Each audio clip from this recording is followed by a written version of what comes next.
Gracias por preferir quedarse con nosotros en Encuentro con Julio Villagrán, una mañana de jueves, platicando con el pastor Carlos Rivas, mi buen amigo.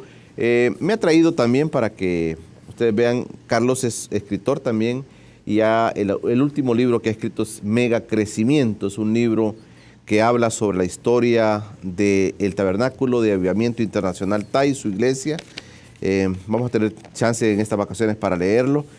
Y aquí está la vida, parte de tu vida, Carlitos. Bueno, de hecho, este servidor ha escrito 4 libros. El primero, que se llama Vivencia, Testimonio y Reflexión, ese es un poco más testimonial de mi vivencia. Luego escribí otros 2 sobre los milagros de Jesús. El poder de la palabra se llama otro libro, que es una palabra para nuestro tiempo. Y el más reciente, que es Mega Crecimiento, que son algunos principios de crecimiento integral, y como hilo conductor tiene la historia del TAI, de esa iglesia que tiene 17 años y que se ha convertido en una iglesia con varias filiales dentro y fuera de El Salvador, y que Dios nos ha permitido estar al frente de ella. Tú estuviste en algún tiempo también con el pastor Toby. Tú estabas integrado a esa iglesia. Recién fallecido el pastor Toby. Sí, efectivamente, yo, bueno, como tú te acordarás, nos conocimos en la YSAX, la Voz Panamericana, cuando varias libras atrás, como digo antes, ahí teníamos un programa, bueno, era de cuando ustedes. Tú eres seminarista. Ajá, exacto, yo era seminarista del Seminario San José de la Montaña, y tú junto con Chepe, le decimos con cariño, tenían un programa que se llamaba Nueva Generación. Y entonces bien me recuerdo que era los domingos en la mañana, y algunas veces me invitaban, me convertí en un invitado frecuente de ustedes. Entonces después salgo del seminario, vivo un tiempo en Estados Unidos, y pues allá en esa búsqueda, en ese desierto de la fe que uno vive en ciertos momentos, fue llenada al asistir a una iglesia bautista, y regreso acá a estudiar en un seminario bautista, y estudié en el seminario del hermano Toby, y pues así iniciamos la iglesia. El primer año era un año de comunión con la iglesia del hermano Toby, pero de ahí en nuestra teología y praxis se distanció un poco del pensamiento de él, y pues ahora así fue como hemos fundado, desarrollado lo que es el TAI. Yo creo que estas iglesias, desde mi punto de vista, Carlos, y bueno, aparte de nuestra amistad, pues yo también me gusta enfocarme mucho en estos fenómenos sociales importantes, fenómenos, por ejemplo, religiosos muy importantes, el tema de la iglesia, hermano Toby, que yo siempre lo creí un fenómeno, lo sigo creyendo hasta este momento quizá, como un fenómeno social importante para el país, es decir, ver esa cantidad de personas, y después empecé a monitorearte a ti con tu iglesia, y he visto el crecimiento también de tu iglesia. Mi tema es, Carlos, la contribución que las iglesias, tanto católicas como evangélicas, cristianas, le dan al país, a pesar de tener un país tan emproblemado, con tanta violencia. Estas cosas a uno le dan esperanza, por lo menos en mi caso, me dan esperanza ver fenómenos como este tipo de iglesias, donde grandes porciones de la población asiduamente se reúnen y están creyéndose de la palabra. O sea, me parece que esto es importante, un aporte importante para el país, Carlos. Sí, hay que analizar la historia. Dicen que historia es maestra vitae, es el famoso dicho en latín. La historia es maestra de la vida. La historia de la iglesia evangélica se remonta a 120 años atrás, y yo creo que ha tenido como 3 grandes etapas. La primera etapa es la fundación de la iglesia, cuando vinieron los primeros misioneros protestantes a El Salvador, Francisco Pensotti, Scofield y otros. Estoy hablando de los años 1890 más o menos, a finales del siglo XVIII. Vinieron estos misioneros y fundaron iglesias, y esa fue la primera etapa. En el año 1900, cuando era el cambio de siglo, se hablaba en informes que habían en las Sociedades Bíblicas Unidas de los Estados Unidos de que en El Salvador éramos 70 evangélicos a inicios de siglo, 70 nada más bautizados. La segunda etapa es el establecimiento, y esta se da ya por los años 30, cuando se dio el movimiento campesino, cuando se dio esa migración interna, y ahí se fue también las iglesias evangélicas de lo rural a las ciudades, y se establecieron dentro de las ciudades. Y luego la tercera gran etapa, después de la fundación, el establecimiento, está la etapa del crecimiento. Creo que las iglesias evangélicas desde el año 1980 hasta el momento han tenido un crecimiento realmente bastante asombroso, digno de estudiarse. Ese es un buen punto para mí, sí, digno de estudiarse. Sí, es un fenómeno religioso, en la fenomenología de la religión de los pueblos. Es interesante ver esa historia en El Salvador, que es bastante parecida a la de América Latina. En los estudios que ha hecho el UDOT, que viene estudiando el crecimiento de las iglesias evangélicas desde los años 70, el UDOT decía que en 1970 éramos el 3% de la población salvadoreña era cristiana evangélica. Eso significa que de acuerdo a la población de aquel entonces, El Salvador tenía 90,000 cristianos evangélicos. 90,000. 90,000. Luego han venido haciendo estudios cada 10 años, y el último estudio que se hizo, que fue en el año 2009, ya tienen que hacer otro. En el año 2009, el UDOT dijo que en El Salvador el 38% de la población salvadoreña pertenecía a una iglesia cristiana evangélica. Otros estudios como la Sid Gallup hablan del 40%, etcétera. Eso significa de que de cada 10 salvadoreños, 4 son cristianos evangélicos. Estamos hablando de casi 2 millones de personas que pertenecen a una iglesia, si no es que más. Entonces, esas son las 3 etapas, pero yo creo que hay una deuda todavía y que viene una siguiente etapa. Esa etapa tendría que ser la etapa de la incidencia, porque ese notable número de gente que asiste a las iglesias tiene que obviamente marcar una diferencia, tiene que leudar la masa, tiene que ser sal y luz en medio de esta sociedad. Fíjate, Carlos, que hablando de estos temas, tal vez en épocas pasadas, uno veía a un cristiano evangélico, te lo voy a decir con mucho respeto, Dale. veía como desconectado de la realidad. O sea, un cristiano evangélico muy metido a la parte espiritual, inclusive un poco apocalíptica, ¿verdad? Era como el mensaje, de decir, miren, el mundo se va a terminar mañana, por favor, conviértase, ¿verdad? Sí. Pero siento que esto ha ido evolucionando también, y voy a aprovechar que sos un estudioso, y me consta, sos un estudioso de estos temas. La evolución de ese tipo de persona, yo te escucho y lo hago, créeme, lo hago frecuentemente, te escucho predicar y te siento más conectado con la realidad de la gente. No haces que tus fieles realmente vivan en un mundo fuera o en una cápsula, digamos, sino claro, que siento que estás colaborando, contribuyendo a que estas personas también vayan tomando conciencia de problemas sociales, problemas políticos, problemas económicos, que es su realidad, que es lo que ellos viven el día a día. Pero esto creo que ha sido un proceso. Sí, tu percepción no está muy equivocada. Realmente el mundo cristiano evangélico ha sido bastante apolítico. Yo creo que se debe a 3 grandes razones. La primera es que nuestros fundadores nos metieron, ellos por ser extranjeros, que no deberíamos de meternos en la política, aunque ellos en sus países se meten mucho en la política, o sea, y inciden de una manera tremenda, pero como el país les prohibía que se metieran activamente dentro de la política, entonces ellos dejaron eso como una tradición que se convirtió en norma y casi en el evangelio. Por eso es que antes tu percepción no está equivocada, que un cristiano evangélico anduviese pensando de temas sociales, políticos, económicos, de temas que no fueran eminentemente eclesiales o del ámbito de la comunidad o del ámbito espiritual, decían que ese hermanito estaba un poco desviado, ¿verdad? Pero era precisamente por toda esa tradición que nos dejaron.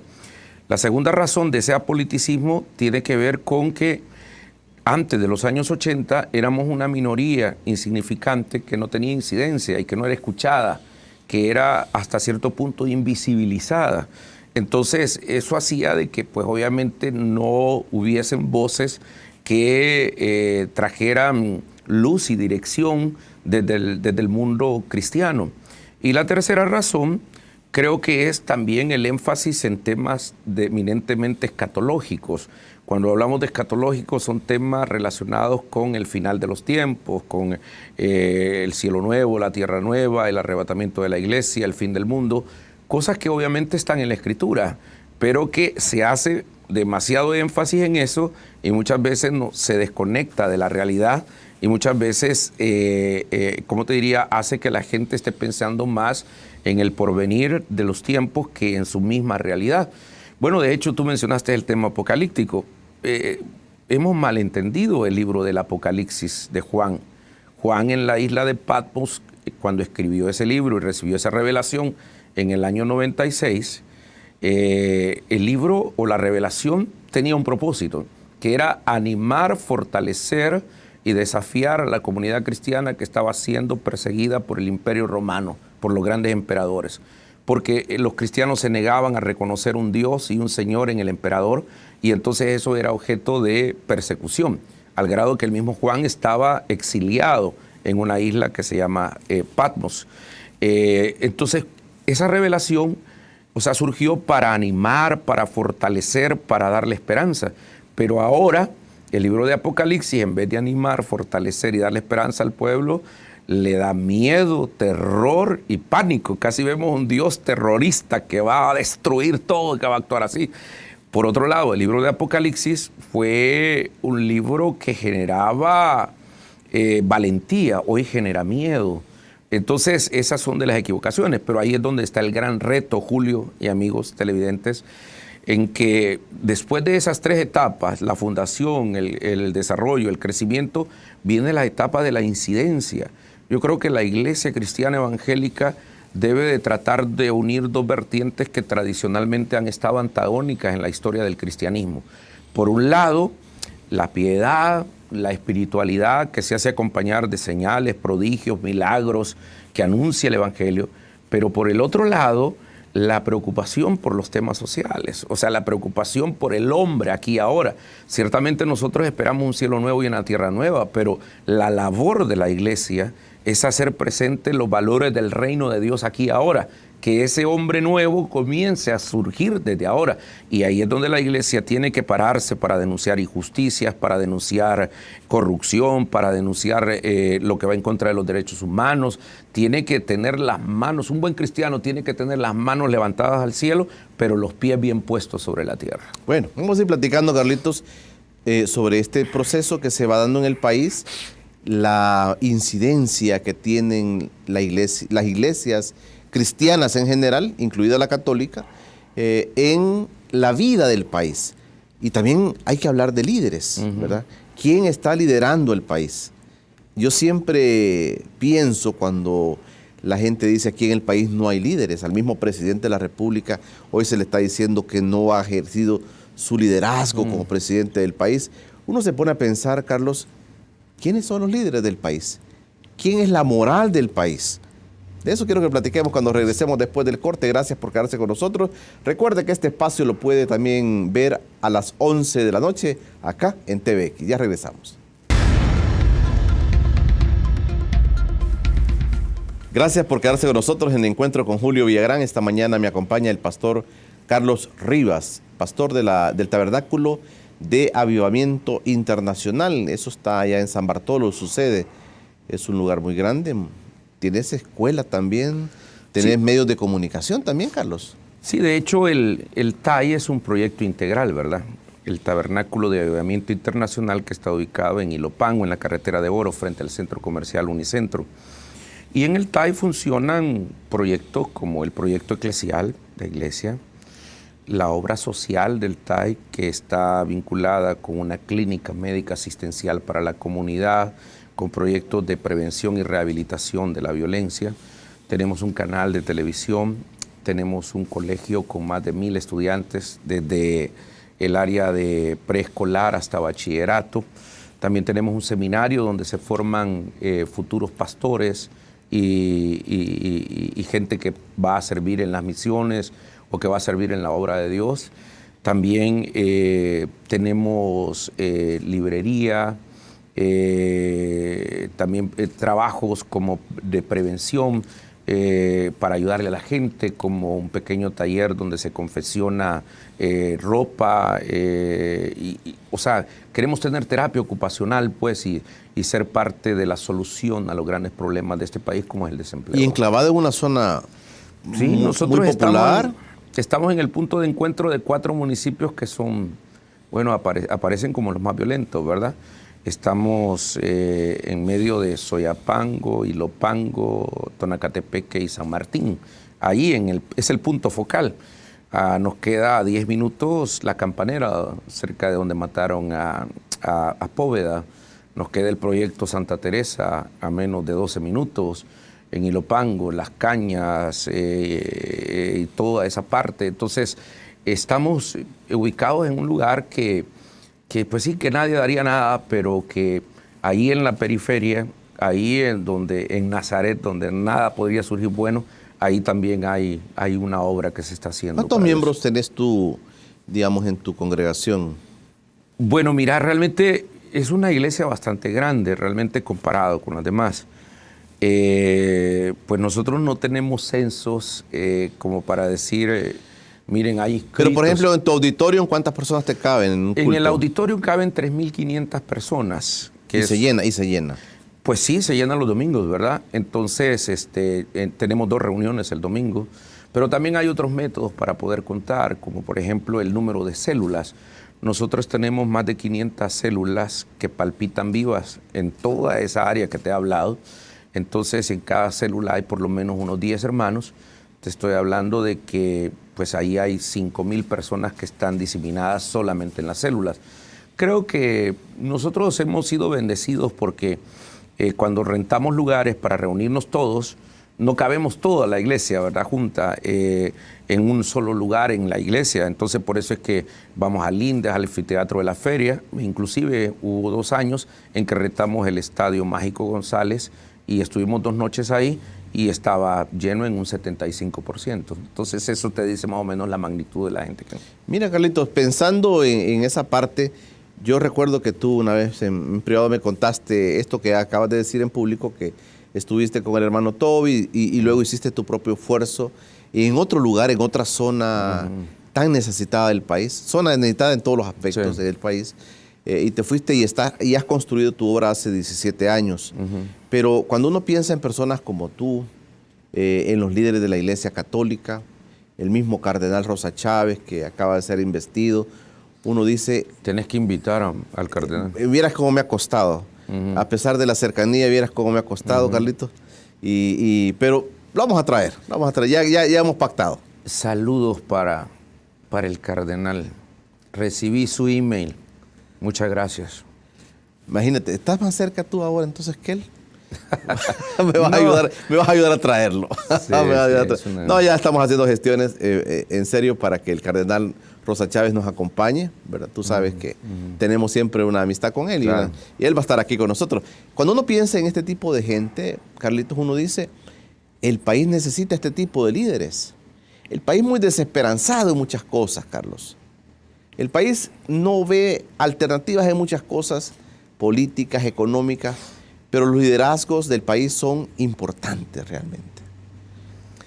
Fíjate que has hablado de un tema muy importante, y es que todo tiene éxito o se derrumba dependiendo de los líderes que dirigen un país. El líder de la familia, el líder de una empresa, el líder de una organización y los líderes de un país determinan el tipo de país que nosotros queremos construir. En El Salvador, una de la sintomatología de la desesperanza, del desencanto, del fatalismo que tienen los salvadoreños es precisamente la ausencia de liderazgos confiables que le den luz y dirección y que sean faros que iluminen el camino. Lamentablemente en El Salvador, mucha gente que se mete a la política lo mira como para convertirse en una clase política. Hay que entender clase política, es decir, es una nueva élite económica muchas veces. Y no lo hacen desde la perspectiva de vocación de servicio. Y la población da manifestaciones de eso. Los resultados en las elecciones del 4 de marzo te están diciendo muchas cosas, pero dentro de todas las cosas que te dicen es que la gente ya no ve liderazgos que generen esperanza, o sea, liderazgos que sean gente que diga, hey, este es el camino, vamos a jugarla y a caminar por acá. Entonces esa ausencia de liderazgo trae desesperanza en la gente, trae que muchos cuando ven que no puede cambiar el país, se cambian de país. Esa desesperanza trae que solo le echamos un make-up a los grandes problemas y echamos el polvo debajo de la alfombra, pero no vamos a la etiología o a la génesis o al origen de los grandes problemas que necesitamos enfrentar. Que Dios nos ayude, que necesitamos buenos líderes en este país. La iglesia cristiana en general creo que está haciendo sus aportes, pero yo te quería plantear también algo que muchas veces se dice, y es que la Iglesia Católica baja su nivel de incidencia en la sociedad salvadoreña y las iglesias cristianas lo van levantando. Y estamos hablando precisamente de casos como tu caso, el caso de la iglesia del pastor Toby, ahora Toby Jr., que son iglesias que tienen una cantidad importante de ciudadanos que son capaces de ser reproductores, digamos, del mensaje, de muchas cosas, de bien para el país. Entonces, yo creo que también en el análisis se dice, mire, a la Iglesia Católica le faltó liderazgo que lo tomó la Iglesia Evangélica. Se dice así de manera muy fácil, ¿verdad? Entonces, y hacer un parte de crecimiento. Pero realmente, Carlos, el país necesita líderes morales, gente que pueda dar una opinión, decirle algo a la gente y que la gente pueda dejarse guiar, poderse guiar por ahí. Ese fenómeno de la falta de líderes, ¿eso es una decadencia de nuestras sociedades o cómo lo ves tú? Es una decadencia tremenda porque de repente hay gente muy confiable que evidencian en su praxis una realidad diferente a la que postulan. Y no estoy hablando de que no nos vamos a equivocar, en última instancia somos seres humanos. El punto es una equivocación que le debe servir a uno para crecer, para fortalecerse, para analizar cómo está. Pero el caso de lo que sucedió ayer en Perú con el presidente Pedro Pablo Kuczynski es ilustrativo, ¿verdad? Porque el hombre fue ministro, profesor universitario, muy respetable. Y ayer tuvo que dimitir, ayer renunció a 20 meses de su gobierno. Y los motivos de la renuncia, hay que ser honestos, son 3 motivos. El primero es la vinculación a la empresa brasileña Obredeis, donde pues él recibe sobornos, y eso es corrupción.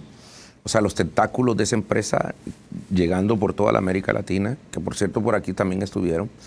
Luego, él falló en cálculo al darle el indulto al expresidente Fujimori. En la Navidad de 2016, él le dio el indulto y lo sacó de la cárcel, aduciendo su condición física y que estaba muy endeble de salud. Pero lo que vino como a rebalsar fue el hecho de que, como ahora en la Asamblea se iba a discutir el hecho de su presidencia, entonces varios videos que evidenciaban de que estaban comprando congresistas para que votaran a favor del presidente. Entonces, al hacerse público todo eso, se tiene que llegar a esto de renunciar, y renunciar en un 30% de su mandato, porque el hombre tenía que ser presidente hasta el año 2021. Año y medio creo que ha sido presidente. Sí, 20 meses estuvo como presidente.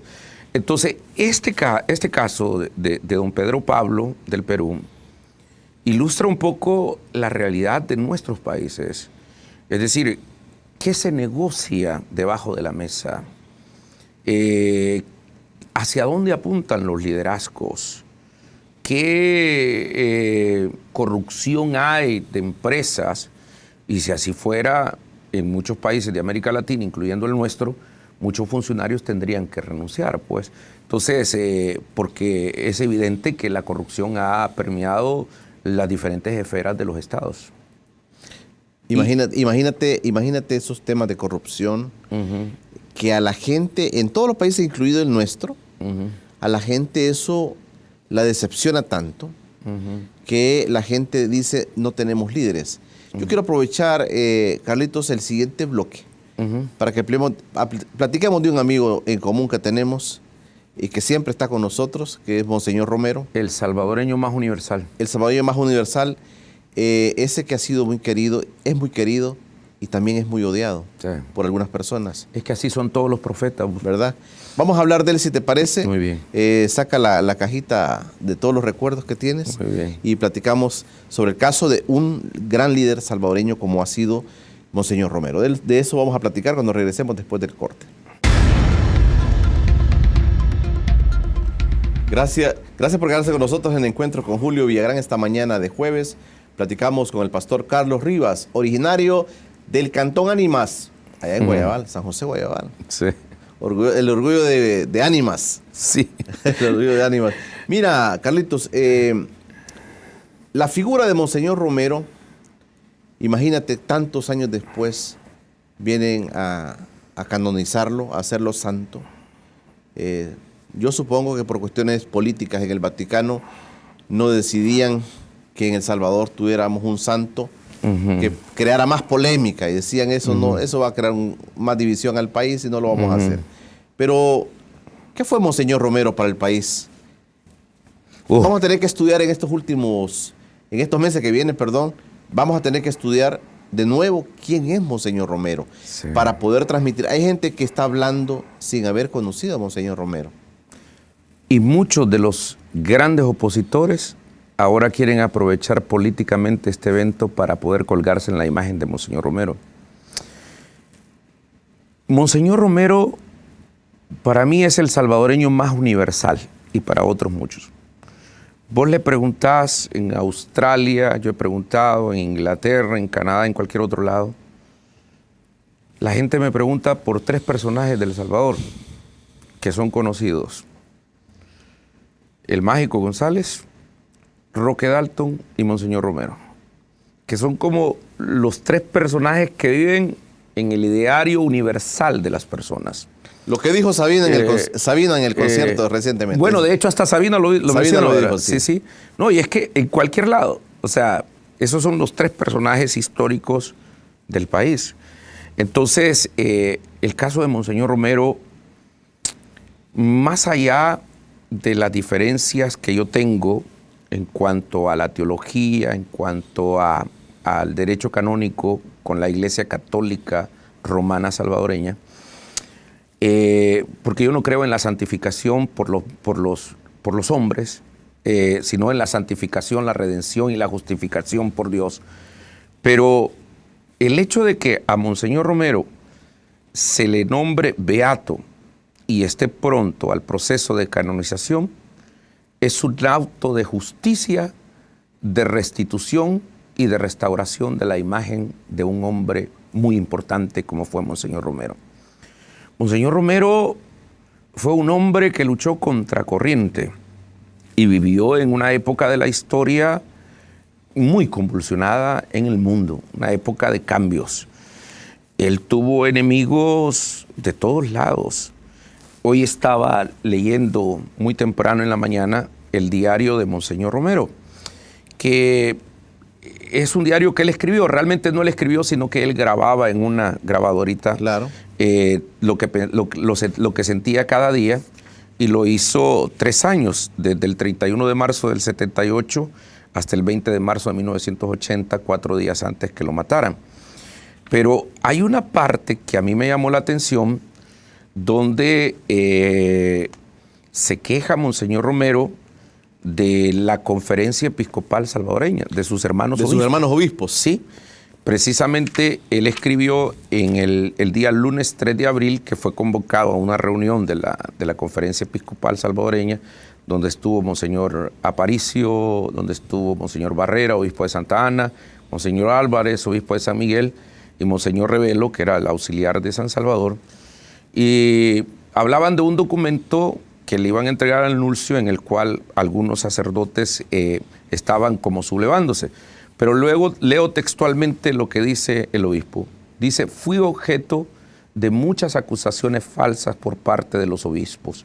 Se me dijo que yo tenía una predicación subversiva y violenta, que mis sacerdotes provocaban entre los campesinos el ambiente de violencia y que no nos quejáramos, que fuéramos atropellados por las autoridades andando haciendo estas cosas. Y dice después: se me acusaba a la arquidiócesis de interferir en las otras diócesis, provocando división en los sacerdotes y malestar pastoral en las otras diócesis. Se me acusaba de sembrar confusión en el seminario San José de la Montaña y otra serie de calumnias y acusaciones falsas, las cuales no preferí contestar. Y finaliza diciendo: ha sido un día amargo por estas circunstancias, y lamentando que la división en el episcopado se aumente en este paso que me pareció poco prudente.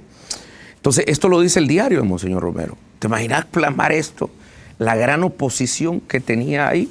Y menciona al obispo Pedro Arnoldo Aparicio, que después fue el obispo de San Vicente. Mira, Carlito, parece Jesús en el huerto. Ajá, pero claro, parece sudando Jesús, gotas de sangre. Sudando gotas de sangre. Pedro Arnoldo Aparicio, hay que recordar, era gran amigo del presidente Molina. Inclusive el presidente Molina le regaló una gran hacienda en San Vicente. Y él fue uno de los más críticos que tenía Monseñor. Y luego esto se fue a nivel de América Latina, del CELAM, la Conferencia Episcopal Latinoamericana, donde obispos y cardenales con mucho poder, como el caso de Alfonso López Trujillo, o el caso de Darío Castrillón Hoyos, que son perfectos de la Sagrada Congregación para el credo, para la fe. Ellos creían que Monseñor Romero era como la teología de la liberación incrustada en el clero latinoamericano. Y eso le transmitían al Papa, y eso transmitían a las grandes autoridades en el Vaticano. María López Vigil, la escritora de Un tal Jesús. Estuvo aquí con nosotros. Sí, yo vi que... Ahí en el canal de YouTube pueden ver esa entrevista muy bonita con ella, hablando de Romero. Es tremenda esa mujer, pero ella cuenta una historia que sucedió en mayo de 1979, hoy mayo del 79. Acababa de pasar Medellín 10 años atrás. Era la conferencia del CELAM Puebla en México, todavía con la renovación que venía del Concilio Vaticano II, pero aquí en El Salvador era trágico. Ya habían matado 4 sacerdotes. El 20 de enero de 1979 se asesinó cruelmente al padre Octavio Ortiz y a 4 jóvenes. Le pasó una tanqueta y todavía alguien lo decolló. En el Despertar San Antonio. Exactamente. Entonces, Monseñor Romero estaba consternado por eso. Y entonces Monseñor Romero aprovecha un viaje que hace a Roma, que las hermanas Clarisas le estaban ayudando, donde iba a buscar respaldo, consejo, apoyo, consuelo.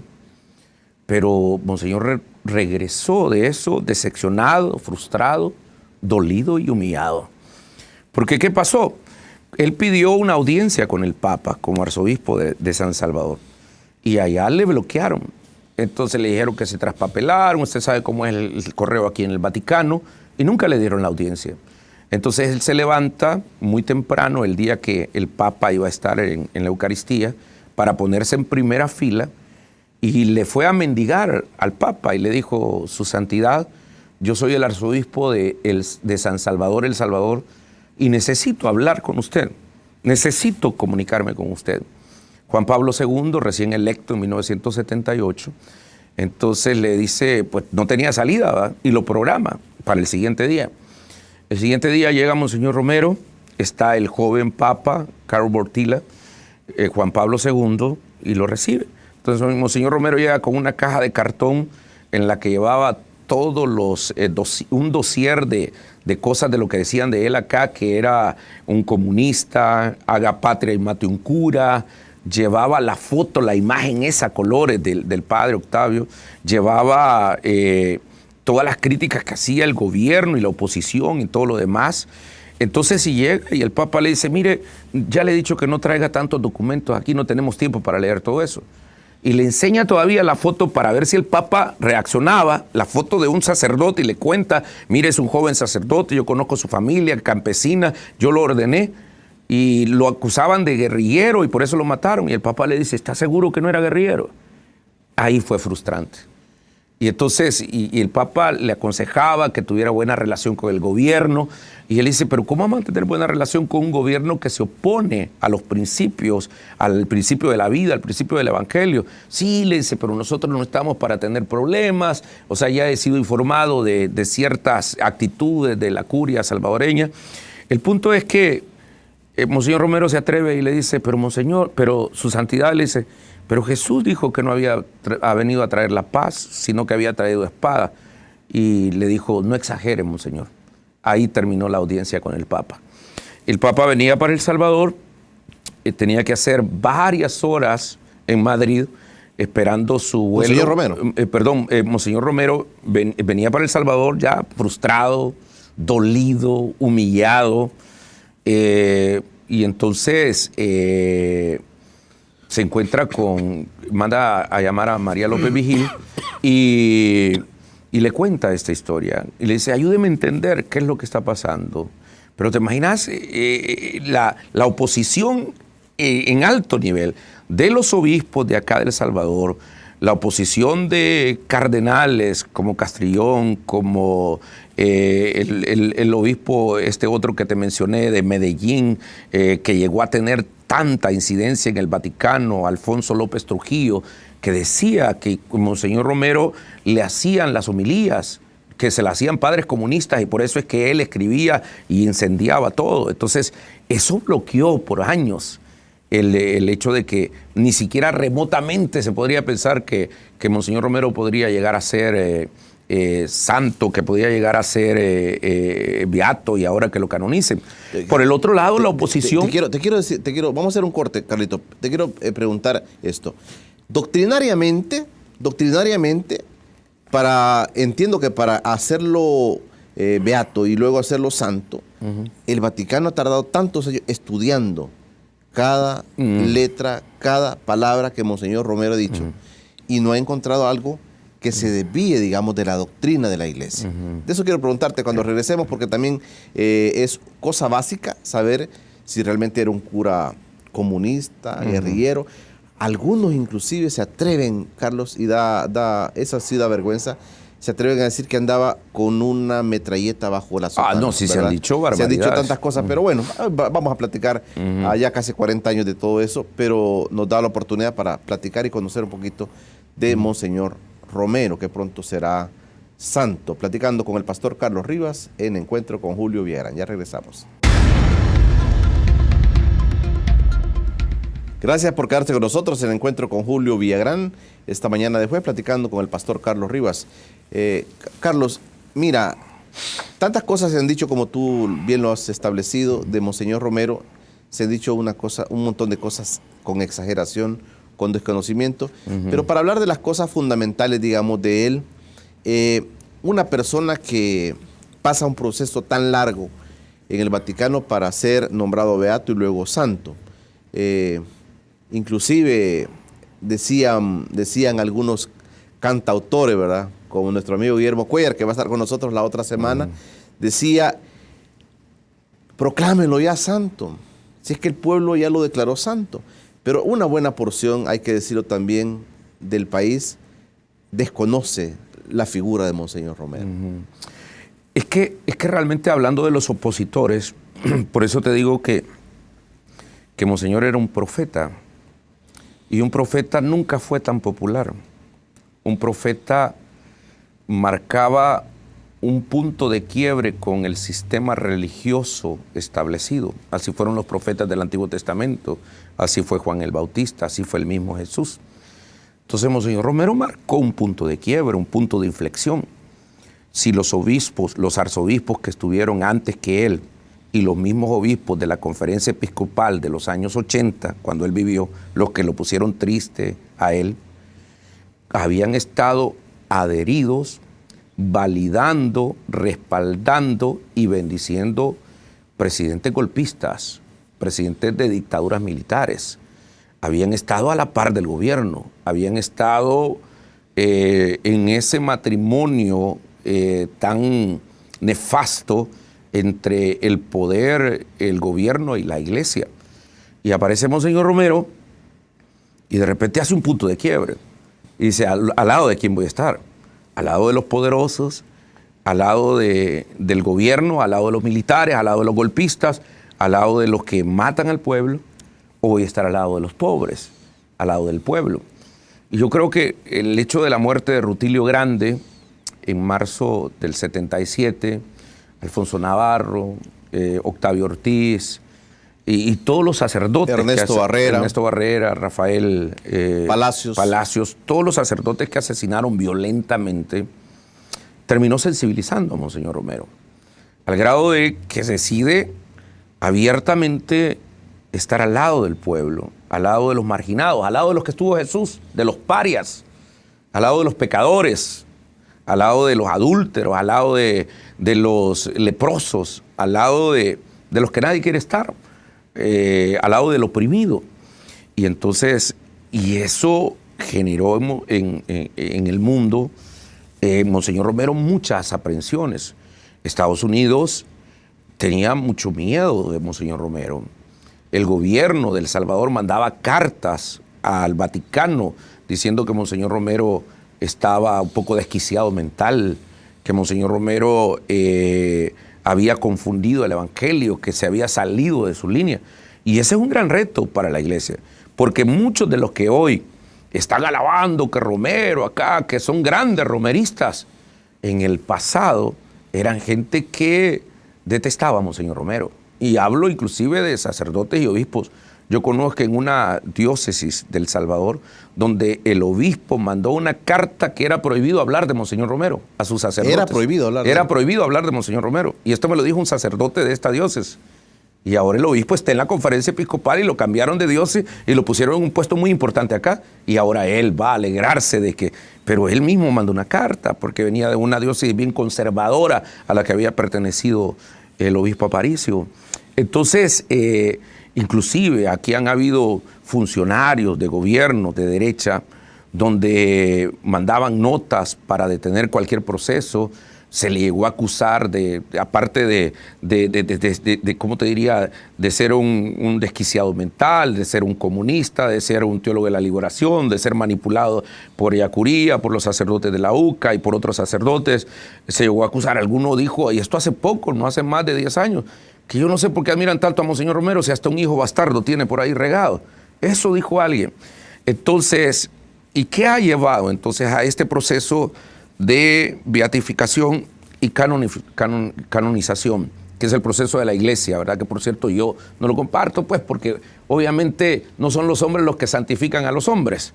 O sea, eso es Dios, sus actos, su praxis, su ortodoxia, su ortopraxis, lo que hace santo a una persona. Entonces, de seguro Dios ya lo santificó. Exacto, pero donde voy es al asunto. ¿Por qué ahora? Y te voy a decir algo bien claro. Juan Pablo II, Benedicto XVI y cualquier otro papa no movieron nada de Monseñor Romero por la influencia que tenía de gobiernos, de cardenales, de grandes hombres de mucho poder en el mundo, de poderes. Pero yo creo que, pues como Dios tiene su tiempo, ¿verdad? Sí, eso es correcto. El hecho de que haya habido un papa latinoamericano, un papa jesuita, un papa que conocía personalmente a Monseñor Romero. Sí, claro. Entonces, él hasta en broma dijo en una ocasión, creo que fue en Aparecida, que dijo, si yo fuera papa, yo beatificaría a Monseñor Romero y mandaría a López Trujillo, al cardenal que tanto lo criticaba, que fuera él a beatificarlo. Entonces, yo creo que pues no es coincidencia. Entonces, es el hecho de que este papa existiera y que viene a hacer un acto de justicia, un acto de restitución, como el caso del nombramiento de el siempre marginado obispo auxiliar de San Salvador, ahora el cardenal, su eminencia, Monseñor Gregorio Rosa Chávez. Eso es un mensaje interesante. ¿Por qué? Porque te dice que las cosas pueden cambiar, o sea, que no son como siempre se nos han venido planteando, ¿verdad? A propósito de nuestro amigo Monseñor, el cardenal Rosa Chávez, dijo que la beatificación de Monseñor Romero era un bálsamo para el país. Sí, porque es una buena noticia en el mundo, o sea, en medio de un mundo de tantas malas noticias. Pero tampoco debe ser que los políticos se quieran como colgar en esto. Y hay tanta cosa rara, ¿verdad? Por un lado, los políticos de derecha hablan de Monseñor Romero, pero en el pasado no eran grandes enemigos, pues. No uno de sus líderes fundadores estaba en contra de Monseñor Romero.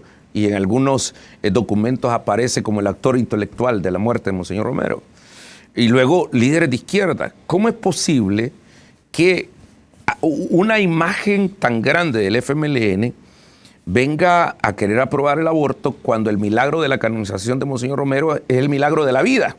O sea, es una mujer embarazada con alto riesgo y que pide la intercesión de Monseñor Romero y luego recibe. Entonces, y es del FMLN. Entonces, aquí tenemos la tendencia a ponerle Monseñor Romero a calles, a aeropuertos y a museos y a lo que querás, pero solamente por imagen. Hay que tener cuidado con eso, porque más que seguir un nombre, significa seguir su ortopraxis, su vida como tal. Y luego lo otro que yo le temo, así desde fuera, es que este proceso de canonización de Monseñor Romero termine secuestrando a Monseñor Romero y se lo lleven para venerarlo como santo y deje de ser el referente universal que es. Porque Monseñor Romero trasciende la Iglesia Católica. Es como Martin Luther King, es como Gandhi, es como Bonhoeffer.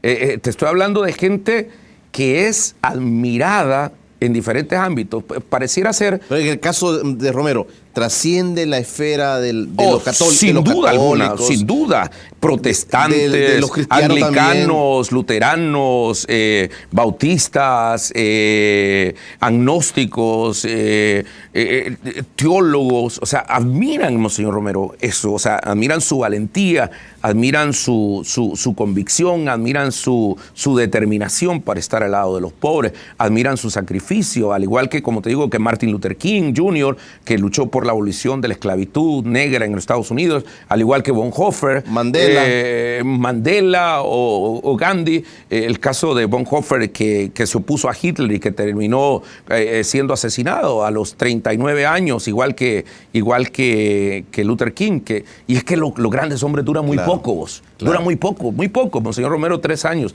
y entonces el hecho de que ahora sea santo es como para ir a encenderle una velita y para que esté con la aureola y como secuestrarlo y llevárselo a un altar, como decía mi abuelita, santo de palo, pues. O sea, pero no es eso. Monseñor Romero debería de ser la voz moral que ilumine a aquellos que quieran servir a un pueblo. Bonita forma de terminar, Carlos. Gracias por aceptar esta invitación. Amigo, aquí está este espacio para que usted lo ocupe cuando vamos a hablar de otros temas también. Sí, señor. Tú tienes esa capacidad, tú eres muy estudioso y vas a estar con nosotros, te lo prometo, en próximas ocasiones para que hablemos sobre el país, para que hablemos cómo podemos construir un mejor país, Carlos. Gracias por aceptar. No, encantado, Julio, y gratamente sorprendido de tu avance. Hacer una entrevista a la semana ya es un gran trabajo, y no se diga hacer una todos los días. Así que, pero vos sos un hombre de desafíos, siempre te he conocido así, y seguir adelante y larga vida para Encuentro. Gracias. Y vamos a estar en tu iglesia, ¿vis? Buenísimo. Vamos a ir con la familia para que... Muy bien, estás invitado. Vamos a conocer. A ustedes en casa, gracias por quedarse con nosotros. Recuerde que este espacio lo puede también ver en su retransmisión a las 11 de la noche. Mañana nos va a acompañar un buen amigo también, Fernando González, exgobernador de San Salvador, para hablar sobre temas políticos, sobre temas de país, sobre esas cosas que a usted le interesan conocer. Mañana será nuestra propuesta en Encuentro con Julio Villagrán. Pasen todos un feliz día.